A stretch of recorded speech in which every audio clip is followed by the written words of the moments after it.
All those in favor of the motion? Motion is carried. Thank you. All right, moving on to item number 3, declarations of pecuniary interest. Seeing none, move on to item 4. 4A, Mcnair Drain Report, McIntosh Perry Consulting Engineers. Hand the floor over to you. Thank you. Thanks for having us. Members of council, this is the meeting to consider the Mcnair Engineers Report. My name's Lucas Gibson. I'm with McIntosh Perry. So jumping right into it.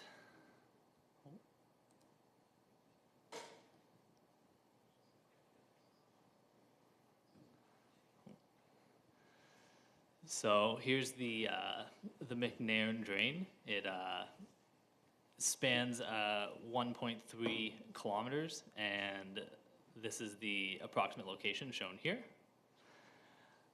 And here is a detail of the drain and all the parcels that are impacted, and it drains approximately 52 hectares of land, mixed land uses.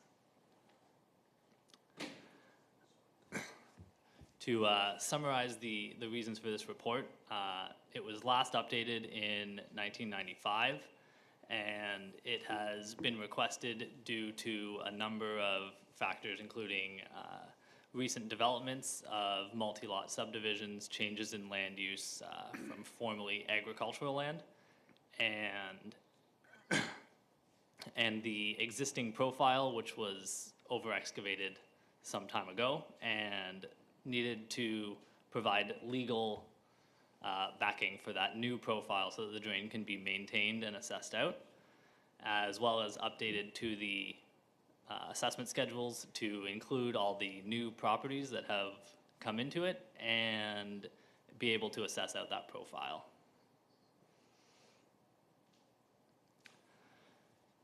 So as I said before, these are the main purposes for it is to update the report under Section 78 of the Drainage Act, update the assessment schedules so that those costs can be fairly assessed out to all of the contributing landowners,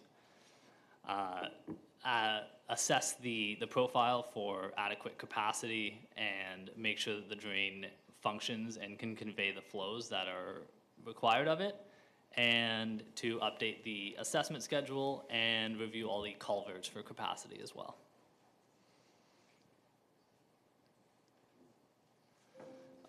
As far as Drainage Act requirements and where we currently stand, we've gone through the initiation of the process, the appointment of an engineer. The report has been drafted, updated, and filed with the municipality. Circulations to all the landowners have been made in the meeting to consider, which we're at now. Following this, the council may adopt the new report provisionally into bylaw with 2 readings, and then we will set the court of revision and move into the appeals period where landowners will have the right to appeal under the specific sections of the Drainage Act.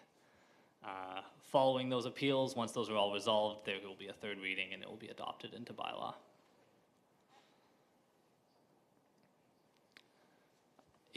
Included in the report, there's a full project overview of everything that's been completed and the drain's history.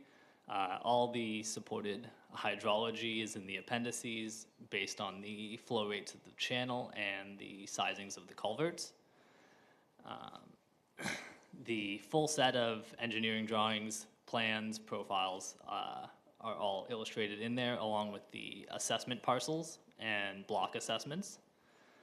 The updated assessment schedules for all of the costs to be assessed out to the contributing landowners, summary of the work that we completed under the Drainage Act and the specific reference sections as to what they refer to, and the specifications for future maintenance so that the drain can be maintained and assessed out.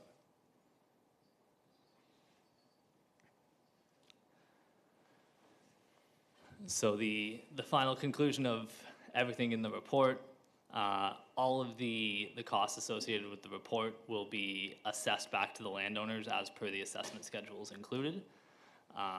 Any future maintenance based on landowner request will be assessed out according to those new. Once this report is done, they can maintain it to the new profile that is there, and like I said, the report includes drawings and an assessment schedule, and all of those outline the current profile that exists there. There's no proposed construction. It's more for maintenance in the future should landowners request it. We have addressed all of the initial reasons why the report was filed, including those listed prior. And if there's any future maintenance concerns, thank you. I open it up to you if you guys have any questions, or we can circulate to the landowner period. Thank you very much for your presentation. Are there any questions or comments from members of council? Seeing none. Ms. Haley, at this point, I'm just asking, I should ask you this before, and I do apologize. Are members of the public allowed to stand up and ask questions at the same time? Or, I'm sorry. I think for you, Mr. Mayor, maybe it's best to check with our clerk, Kelly, because I think she's established. Okay. Sorry. My No, apologies, that's okay. Madam Clerk. Through you, Mr. Mayor, we will open the floor up now to the public if they Okay. have any questions or comments. Thank you. And after receiving those comments, we can move on to the staff report and Okay. bylaw. Perfect, thank you. Sorry about that. So are there any questions or comments of member of the public? And if so, I'll ask you to stand up and state your name and where you live, and we'll enter it into the record, and your questions will be answered. Yeah. So Miss LeBrun will.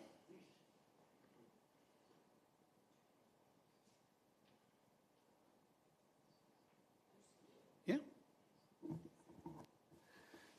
So, hi, I'm Rob Cote. Just a question, does the chip at the moment have a maintenance schedule for the drain? Is it like once every 7 years, 5 years, or anything specific of that nature? I guess I can probably answer to that. Maintenance is done on a request basis, Robert. One thing we were waiting for is this new report to be on before the next maintenance, because a new grade line was set, and we did maintenance in the past without, we'll say, a legalized grade line. We wanted to adopt the new report before doing it. But it was last done in 2016, which is, what's that, 6 years ago. So normally maintenance is on a roughly 10-year cycle, roughly. There's exceptions both ways, but that's usually when it's done on, is about a 10-year cycle. So, but, you know, if there's a need, it is done. And I know you had said there was a significant amount of water in it, but I did go on Friday, and there was 13 inches of water in the drain, but that's really not unlike probably most drains within the township would have that amount of water in them. So, you know, but if landowners feel there's a need, they submit a request for maintenance, and we look at it, and we go from there, Robert. Thank you. You're welcome. Hi, Bruce Tessier. I'm next door neighbor to Robert, and I would gather drain means the water should be flowing, and my concern is the same as Robert's, is that there's still water there. It is just sitting there, and it doesn't have, I don't know if it's the grade or what, but it doesn't flow. There is minimal grade, I will say that. There's not a lot of grade in it, Bruce. And, you know, you don't have to have much of a buildup of weeds to not have a lot of flow. But the costs are basically going back to the owners for the most part. So we try to, you know, do maintenance kind of when it's needed, not for every given person. But if you fellows, you feel it needs it? Just that, I think that one section. I don't know what the rest of it looks like. Yeah. let's say, Jean-Luc, do you feel your section is working okay? It works fine in the spring when the weeds grow, obviously.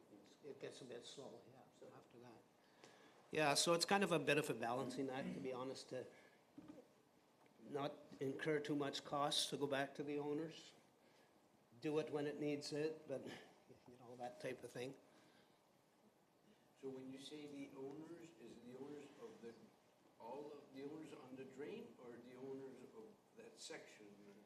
No, if the whole drain is maintained, the costs go to all the owners. Typically, the way maintenance works is wherever you start doing work, the people from there upstream pay because they're the people that benefit from the work. So it depends how far you go. So for instance, if we went to the end of the drain and did to the end of your property, the whole drain would pay. Oh, I see. Having said that, a lot of the assessment on this drain, and Lucas can speak to this, but a lot of it is has been put in blocks, and those blocks will probably be absorbed by the township. Is that right, Lucas? Yeah. So there's only so much that the township can assess out, and if the assessments are small enough, they are normally absorbed by the municipality because it would cost more to assess them out than it would to just pay whatever the assessment is on those small properties. Okay, I did see somebody's hand up, but Mr. Run, before you go, the gentleman that Bruce, would you give your address for the record? I do apologize, I didn't hear your address. And the same with Mr. Cote, it's just for the record. 18128 Sarah. Thank you. 6711, you have to vote. Thank you. And I believe there was a hand up at the back.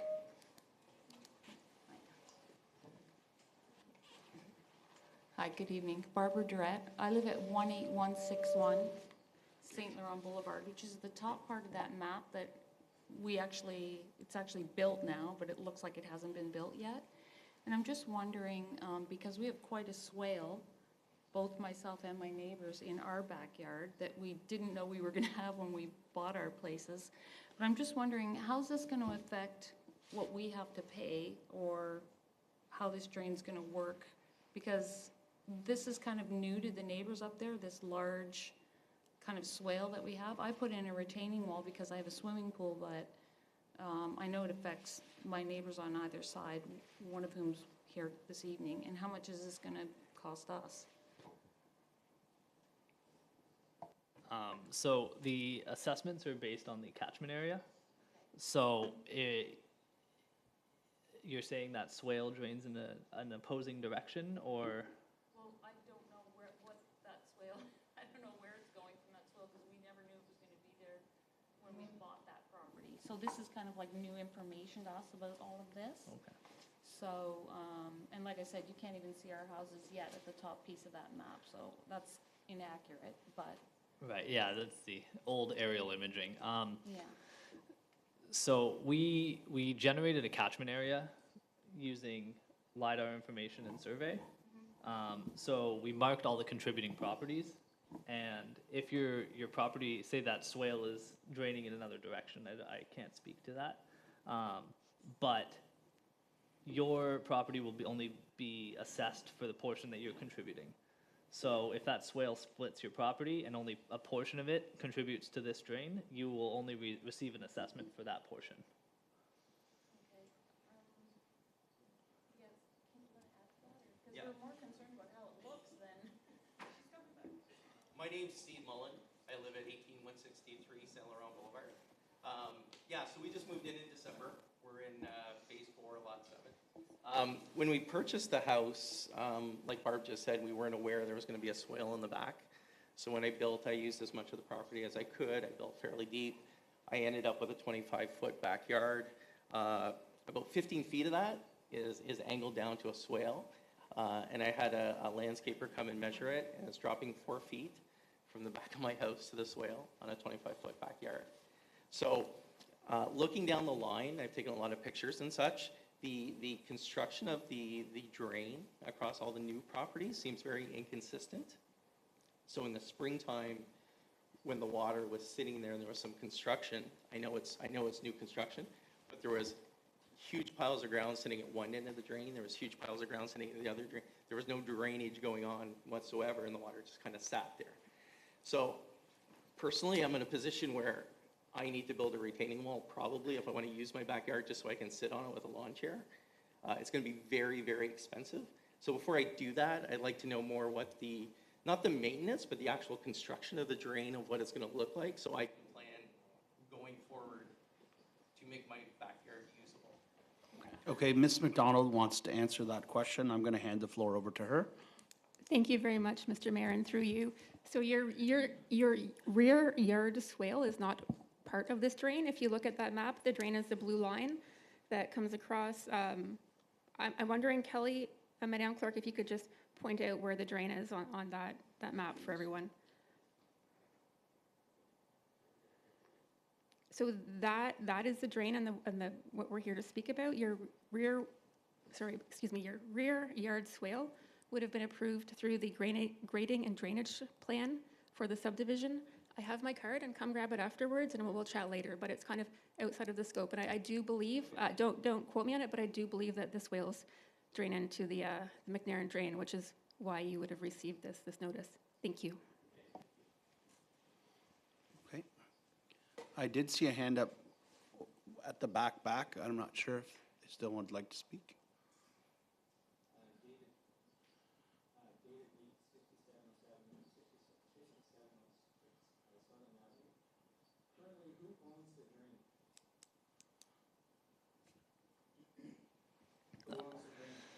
So the municipality doesn't own the drain. It's owned by all the respective properties that it crosses through. So if you look at that map, there's a small, basically buffer or right-of-way built through the developments. So it's all on the original developer's property still. Easement, yeah. Who would have done the maintenance last? Who would have done the maintenance last on the drain? When you say who, you mean the township would have maintained it, or like the specific contractor? Well, the drainage superintendent said the last time the work was done in 2016. Yes. And who was it billed to?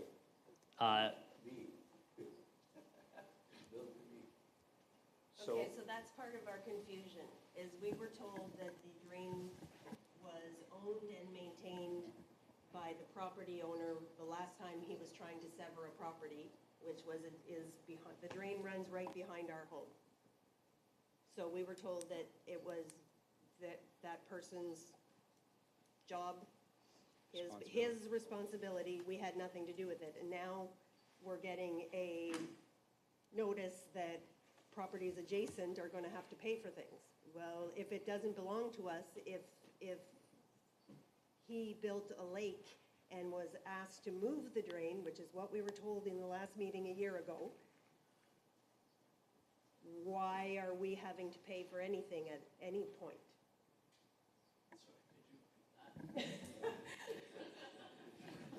Yeah. No, Ms. Haley was going to answer. She did hear what you had to say, and she put her hand up. Good evening, everyone. I can speak to that because I was the one that was part of your meeting last year. Thanks. So as you know, Mr. Cardinal did apply for a severance to create a new building lot on the west end of Elm Street. And as indicated by the engineer this evening, Mr. Cardinal, and we would have indicated during the public meeting, or during our meeting, I should say, it wasn't a formal public meeting, that the drain belongs to Mr. Cardinal. The municipality is responsible for the overall maintenance of the drain. However, in regards to creating the lot, to doing the required engineer's report, that was a condition of consent, the installation of the culvert, the maintenance of the property, the maintenance of the access to the property would all be the responsibility of that property owner. So there's a difference between the overall general maintenance of the municipal drain, that, as Mr. McDonald indicated, that if a member of the public requested it to be reviewed and maintained versus the creation of the lot and Mr. Cardinal being responsible to, you know, create and maintain what he's allowed to do under the consent approval or the severance approval.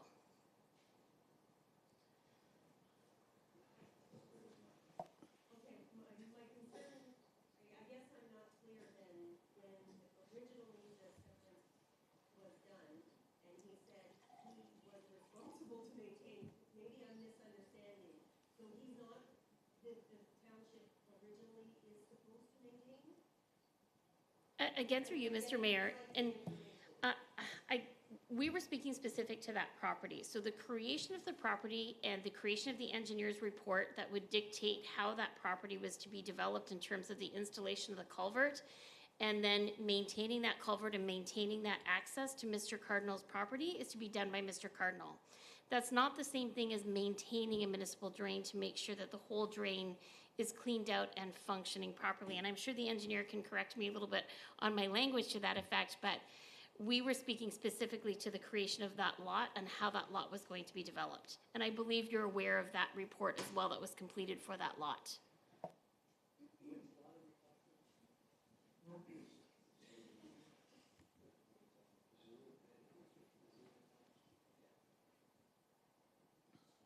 Gary, could you put on your mic, please? Sorry.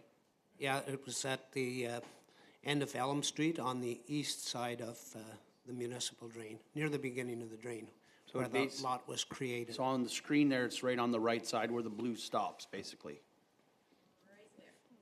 On the other side. Or Yes. up a little bit. It's, Yeah, who's got? that's right.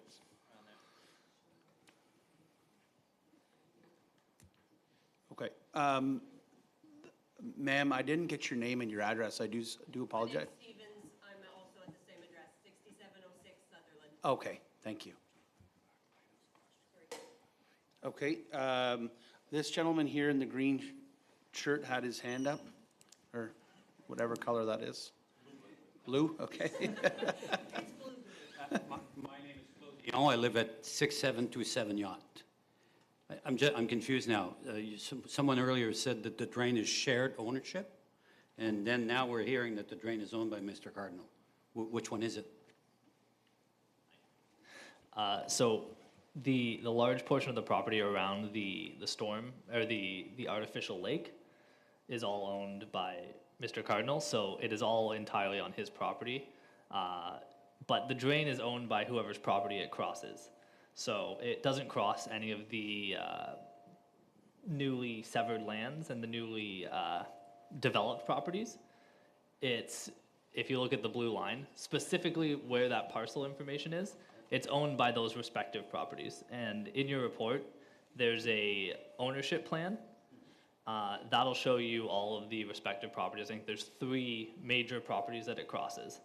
And those are the ones that it is owned by.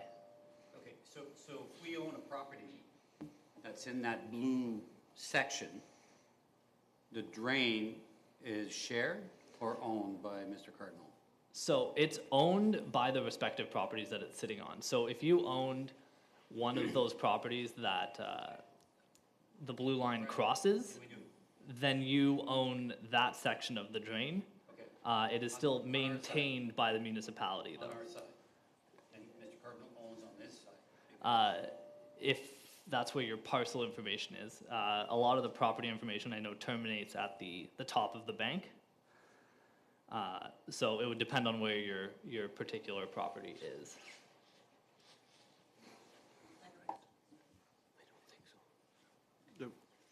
My name's Yvonne Bates. I live at 6722 Yacht Boulevard. I own property that is not near that blue line. It's on the opposite side of the street of Yacht Boulevard. I'm wondering how I'm impacted by this drain and assessment, because I received a letter that it involved me. Anyone?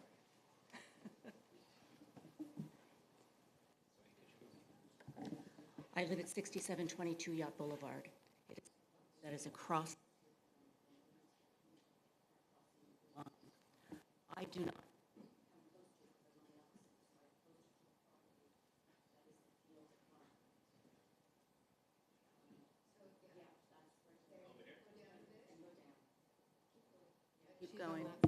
right around there. And I'm wondering if this, how that involves me, because I did receive a letter that this concerned my property. So everyone who's within the watershed will have received a letter to attend this meeting, because their water contributes to the overall drain. So eventually your water gets from your property into the drain. But being one of the properties that's inside one of the block assessments, so that's what we were talking about earlier, where a lot of those costs won't actually be assessed out because it would cost more to send out the assessment than it would to just absorb the costs. Okay, I have a couple questions on the floor. There's Deputy Mayor Jaworski has her hand up, then Councillor McNeil, then the gentleman at the back right, and then the whoever else behind the TV that I can't see. Sorry, trying to keep a little decorum here. Deputy Mayor Jaworski.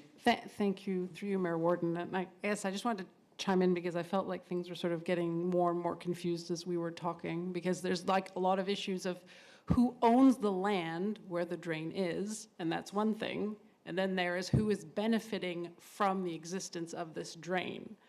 And that's the two issues. So you don't have to have the drain go through your property for you to benefit from the drain, and that's how you end up sharing in the costs. And I think with respect to those presenting, I feel like you need to back up a little bit and maybe re-explain what a municipal drain is and who ends up contributing to who benefits from it, and that's also who ends up contributing to the cost of maintaining it, because I think that was something that was missed at the beginning, and I think that's part of some of the confusion here. And I think there should also be a little bit more clarity about what is the township's responsibility when it comes to maintaining it. What does that mean? Some people maintaining things, that means going down with the lawnmower and making it aesthetically pleasing, and I think you need to clarify what does a municipal drain maintenance actually mean in reality. So with respect, thanks. Thank you. Mr. Mayor, can I just pile on that? Because my point is to the same effect. Gary, can you explain to them how a municipal drain works? Exactly what Deputy Mayor Jaworski said. Who benefits from it, the difference between ownership of the drain and the benefit of it, and then how that's assessed out. A lot of these properties probably benefit from it and probably won't have to pay anything because the assessment's going to be so small. There's probably 3 or 4 properties that are actually ownership who are going to benefit, we're going to call it the most, or are going to pay more. On top of that, can you also explain that the way these municipal drains work, they're not a swale. There's swales that bring to it, and then also explain that drainage ditches tend to have a resting water line where there is always 6 or 8 or 12 or 14 inches of water that will rest in that ditch. They are not often dry. If they're dry, we're in a lot of trouble as a farmer. They're meant to hold, contain, and move water. They're not meant to be empty. Back to you, gentlemen. That's too many questions, Sam. Let me see. Where do we start? Ask me a couple, and then I'll try to answer a couple as we go. What is a municipal drain? Could you give us the definition of a municipal drain? Broad terms of a municipal drain and the ownership of them compared to who benefits type of thing, right? I can own sections of a municipal drain, but I'm paying for the clearing of everything or the cleaning of it all the way down, right? In say a farm field. But this isn't, it's obviously, we're not talking about, half-acre farm fields here. We're talking about residential lots, but this is something maybe more of us take for granted, the knowledge of the basics of it. Well, municipal drains that one was created in 75, so it's been there a long time, and that would have been created by a petition. And the change since 75 was in 95. Mr. Cardinal made a relocation to build the artificial lake, and the watershed would have remained probably identical to what it was in 75, and everybody within that watershed pays for the cost of constructing and maintaining the drain. And the engineer allocates so much for benefit and so much for outlet. And those costs go from, it depends how far you go on the drain. If you were to go halfway from the beginning of the drain, halfway, you wouldn't charge the people on the end because they received no benefit from that work being done. If you did the upper half, just the people from that point upstream would pay. But if you did the whole thing, everybody would pay. Second question? Yeah, that's good. That was good. That's good. I think it's just to give a bit of a definition to it, and I think there's a lot of people here that are concerned that I don't have, say, you know, Mr. Cardinal, for example, has the majority ownership of that drain. It's on the majority part of it is on his property. I think there's a lack of knowledge that most of their water is going to that drain and finding its way to the St. Lawrence River that way. Ergo, they benefit from the use of it, and ergo, there might be a cost to pay for that. I think in this case, from what I recall, Sam, there were 6 separate owners who were going to be billed on it. And then the rest was block assessments. So the engineer breaks it down into blocks, maybe as those phases were developed, and it assigns a cost to each of those blocks. And those blocks will be no doubt picked up by the township. So there will be 6 owners will be charged for sure, and the rest, the other 6, will be paid for by the township. Okay, thank you, Gary. Deputy Mayor Jaworski has a subsequent. Yeah, no, I just wanted to repeat my second question because I think it might have gotten forgotten. So if you could explain what work folks in that watershed could request in terms of maintenance, and what does that mean? What's the maintenance work that can be requested for? Just to be clear, you know, sort of like people, what can people expect that will be done if they're if they're requesting maintenance on that drain? Typically, it's to bring an excavator in and dig it back to its design grade. And that's why we were a little reluctant to go in, although there's been some requests right now to do some. We wanted to wait until this new grade line is adopted, given making the new grade line a legitimate grade line.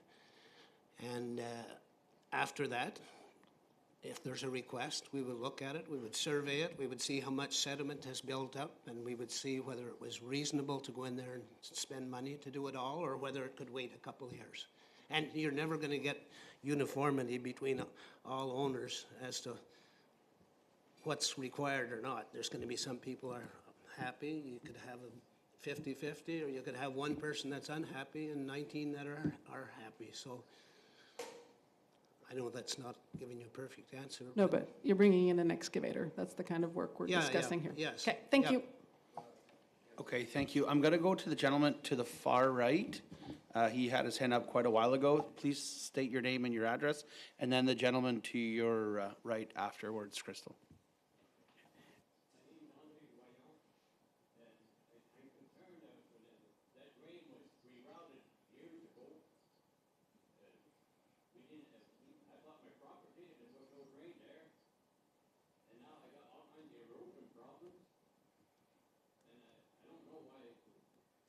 We have to pay for that. The erosion behind my home. So where is your property exactly? 6702 Sutherland Avenue. Whereabouts would that be on the map? On the far right. On the far. Where you were pointing to Oh. at the beginning. Other side. Way over, right. Keep going. There you go. Across the lake, there you go, right there. Okay. Where the hell am I? So part of what we were doing in this report is we were assessing the overall capacity of it. Something that else can be addressed during maintenance, if there's a lot of erosion that's taking place, is erosion and sediment control measures. So if you outline the issues that you're having with your superintendent, we can look at putting things like riprap, anything to prevent the erosion in the area. There always tends to be a lot of erosion at 90-degree bends or outlets of culverts, things like that. So typically, a maintenance practice is to install erosion and sediment control measures at those locations. Okay. We minutes of this meeting. Everybody concerned should have what's going on. Can discuss it. It's a public meeting, sir, and the minutes will be taken. There's minutes taken, and they will be made public. Okay, thank you. Gentleman to your right. David again, where does the Erosion River play its role in the drainage? Do you mean in drainage holistically, like what it's? They've always superseded whatever can and can't be done to the drain because of turtles or birds or fish. So when you're talking about maintenance of the drain, it's one thing to say we're gonna go in and do something, but typically they consult with the Erosion River to say, is it safe to do so? And maybe that's what the superintendent may have touched on to say what's practical and what's not practical. So there's no proposed construction with this, but the standard steps for maintaining a drain is you file a drain notification form with the agencies, and you outline erosion sediment control, what kind of maintenance you're going to be doing, and what measures you're taking to protect the environment. And that's how you get your authorization for your construction permits during maintenance. So that'll happen after you receive a maintenance request. Then you go through that process to get the permitting. Thank you. Okay.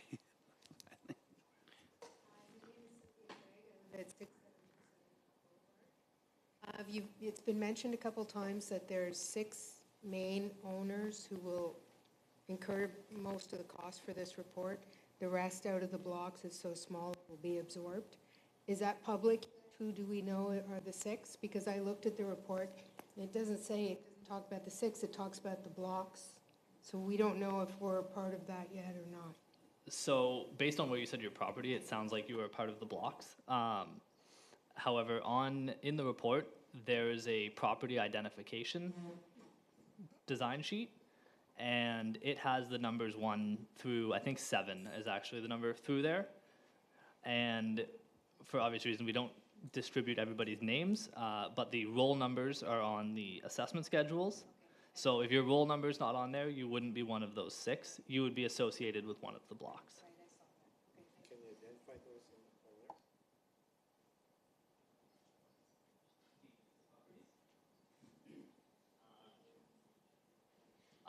I can try. I don't have the drawing in front of me. Ms. McDonald?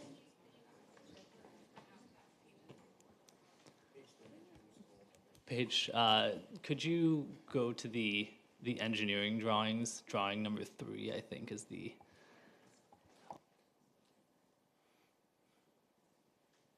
It did say that if there was a cost associated, you would receive a copy of the report, which, like in my case, I did not receive a copy of the report, so I gather there's no cost. The notice that we received said that if there was going to be a cost to that landowner, a copy of the report be attached. Right. And there wasn't one, so I'm assuming there's no cost. But just to be clear, if you can identify the properties, the section, Yeah. then everybody would know. Yeah, and we do have a drawing with it.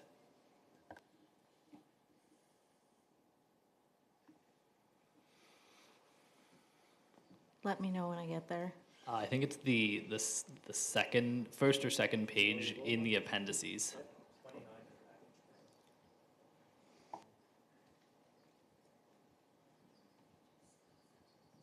Okay, hold on. Yeah, so both of those pages.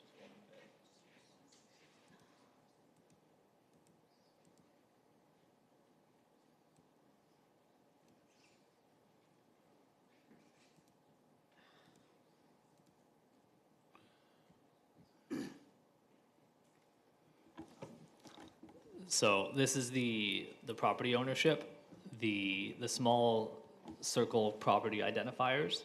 The ones that are not a block assessment have the numbers, I think 1 through 7 on there. And those small identifiers are the properties that'll be receiving assessments. Yeah, just like that one. So number 1 would be the Conservation Authority. Number 2 would be what was formerly Farlinger. I'm not just sure what that owner is now. Yeah. You know where I mean, Brooke? Yeah. 3 and 4 are those blocks near the water ski pond. Where? Just my property. Just east of it. 3 and 4 there where she's. Okay, and that's, 3 is the large property around the artificial lake. 4 and 5 are like the, Kelly will point them out right there. And 6, I believe, is the golf course. Yeah. So those are the owners that would be getting an invoice.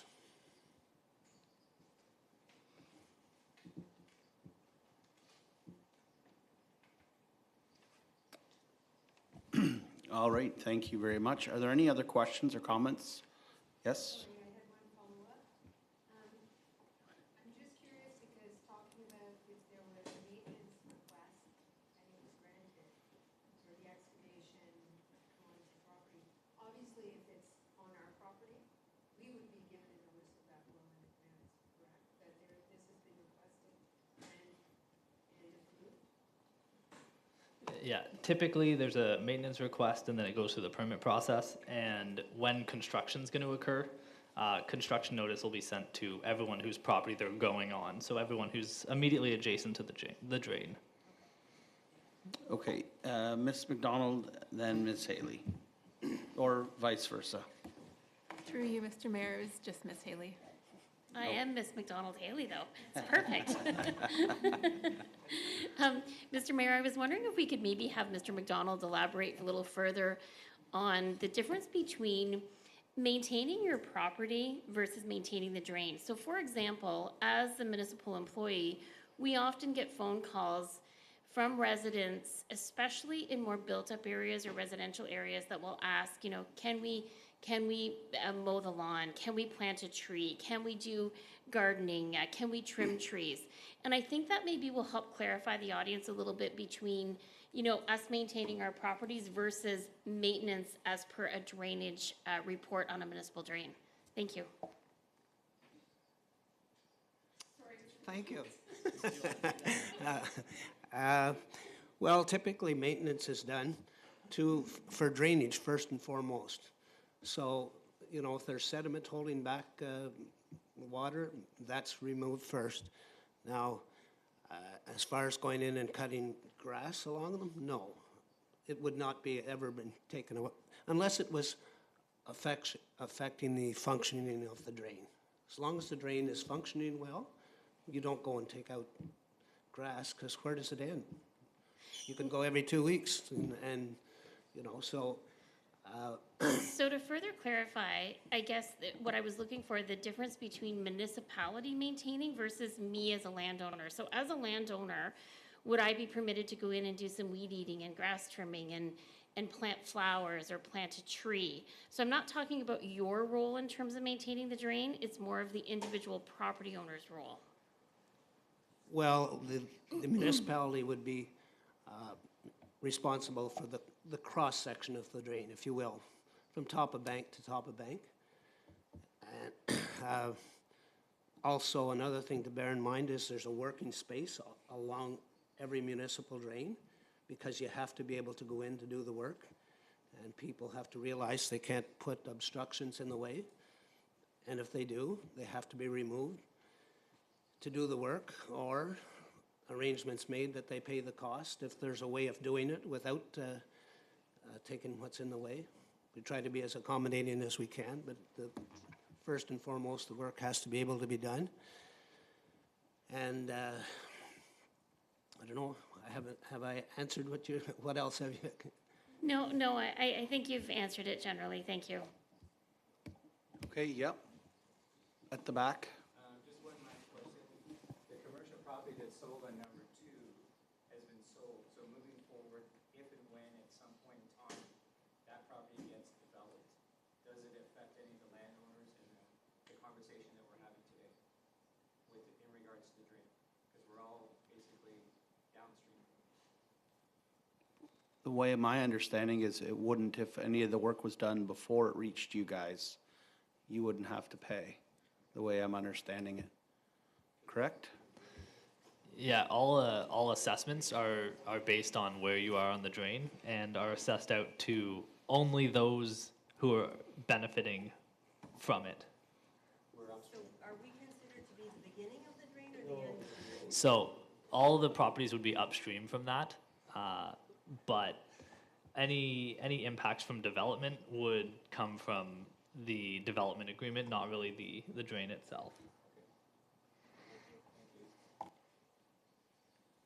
Okay, is there any other questions? I want to make sure everybody has a chance before we move on. Seeing none, we're going to move on to staff report. We got to go back here. Staff report 80, sorry, small on my screen. 83-2022, Ms. Compo. Thank you, Mr. Mayor, and through you. Before I get into the staff report, I do just want to ask the members of the public in attendance this evening, on your way out, there's a sign-in sheet at the table. I apologize we didn't have that out as you came in, but if you wouldn't mind just signing in on that sheet as you exit, it would be greatly appreciated. So getting into staff report number 83-2022, as our engineer stated at the beginning of this meeting, this is what's considered the meeting to consider for the engineer's report. That's before council this evening. So the next step in this process, or potential steps in this process on this engineer's report, is for council to either adopt a preliminary bylaw, provisional bylaw. So essentially you'd be giving a bylaw a first and second reading to move forward with the report and the works. Council also has the option to not proceed, and additionally the council can send the report back to the engineer for any revisions for any errors that might have been caught in the report. So there is a provisional bylaw before council this evening. You would give that bylaw a first and second reading, and then we would continue to move forward in this process, which would involve additional notification to the affected property owners. And the Court of Revision, is it? This is a new process for a lot of us. So there is an appeal period before this would come back to council for a final reading. And so those are the options that are before you this evening. And we do have a resolution should council choose to move forward. Madam Clerk, just a question. If any of the members of public that attended this evening wanted to submit comments, they'd be able to do so before the third reading? Please correct me if I'm wrong, Mr. Gibson, but I think they should be able to. We're only doing a first and second reading tonight, so we're not finalizing anything tonight. And there is, again, an appeal process that can be followed. So if there is a resident who wants to appeal the decision to move forward, we'll be sending them that information on how they can do so. Okay. It would always be good to get the issues resolved before as opposed to appealing. So if any of you folks in the room this evening have comments that you would like to be considered before we do the final reading, it would greatly be appreciated. And I'm sure if you sign in, you leave your number and you'd like a call back, just write that on the sheet and we'll try our best to accommodate your comments. And through you, Mr. Mayor, if you received a notice in the mail, my contact information is on there as well, and you can submit your comments to me directly. Perfect. Deputy Mayor Jaworski? Thank you. Through you, Mayor Warden.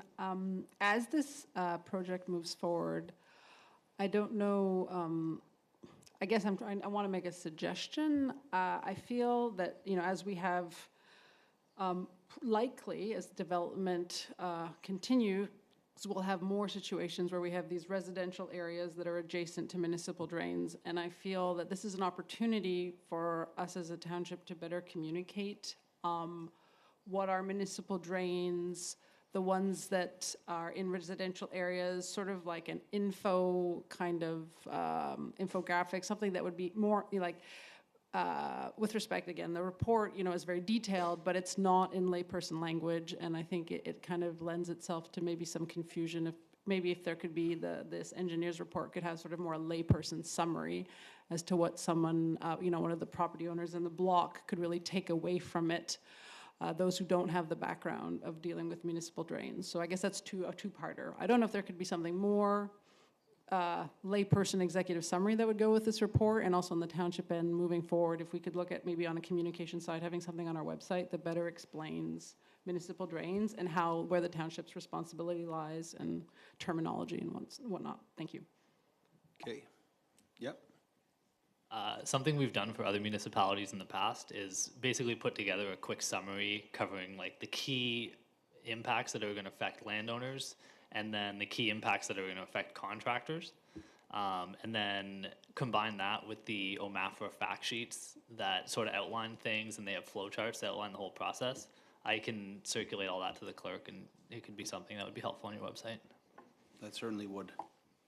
Okay, seeing no other comments, moved by Martin Lang, second by Sam Actonel, be it resolved that staff report 83-2022 be received, and that bylaw 41-2022, being a bylaw to provide for amendments to the Mcnair Drain, be read a first and second time, and provisionally adopted the 6th day of June 2022.